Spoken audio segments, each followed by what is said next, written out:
Sariilee afuri dhufan keessa keessattuu akka mootummaatti jijjiiramawwan baay'ee dhufaniiru.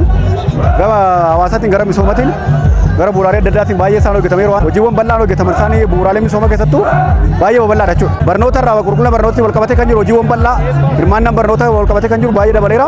Akkasumas hojii qonnaatiin wal qabatee kan jiru oomishni yeroodha gara yerootti dabalaa kan dhufee fi yoo xiqqaate nurras dabalee biyyoota biraatti illee dabarsaa kan jiru ta'uusaa bal'inaan jijjiiramni bal'aa dhufeera jechuudha. Injifannoo arganne kana onnee jechuudhaaf inni guddaan uummanni hunduu tokkummaan barbaachisaadha baay'ee. Tokkummaa keenya cimsuudha. Wal ta'uudha, wal dhaga'uudha, rakkoo jiru yeroodha gara yerootti furaa deemuun baay'ee barbaachisaa ta'a kan murteessaadha. Guyyaan kun anaaf guyyaa addaati. Injifannoowwan karaa diinagdeetiin waan hedduu lakkaa'uu dandeenya.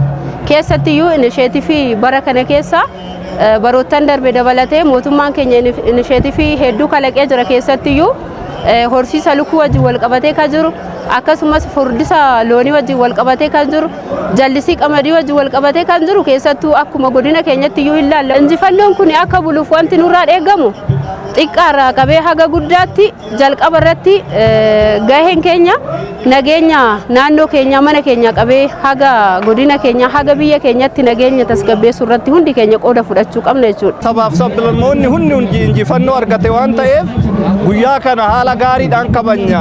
Gama diinagdeetiin midhaan nyaatatiinis taanaan uummanni keenya of danda'ee jira jechuudha. Jallisii bonaatis qamadiin qotamaa jira. Injifannoon argame kun akka duubatti hin deebine.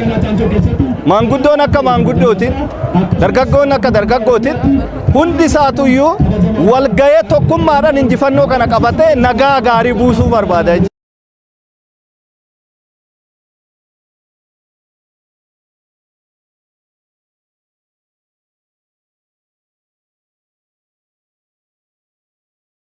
Bitootessi 24 guyyaa seena qabeessa biyya keenya keessatti guyyaa boqonnaan haaraa itti baname. Gaafiiwwan gurguddoo uummanni biyya keenyaa qabatee ka'e hedduu guyyaan itti deebi'e. Kabajamoo muummichi ministeera biyya keenyaa Dr.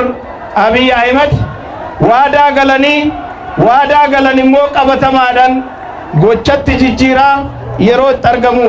Injifannoon kun akka hin guddanne akka bu'aasaa hawaasni biyya kanaan dhamdhamanne keessaa alaan qormaata cimaa jiru.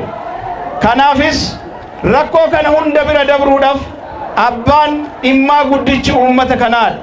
Tokkummaadhaan harka wal qabatanii karaa nagaatiin biyyi kun gaafii misoomaa qabdu, gaafii walqixxummaa qabdu akka deeffattu yoo barbaanne uummanni tumsuutu dhimma isaati irratti murteessutu irraa eegama.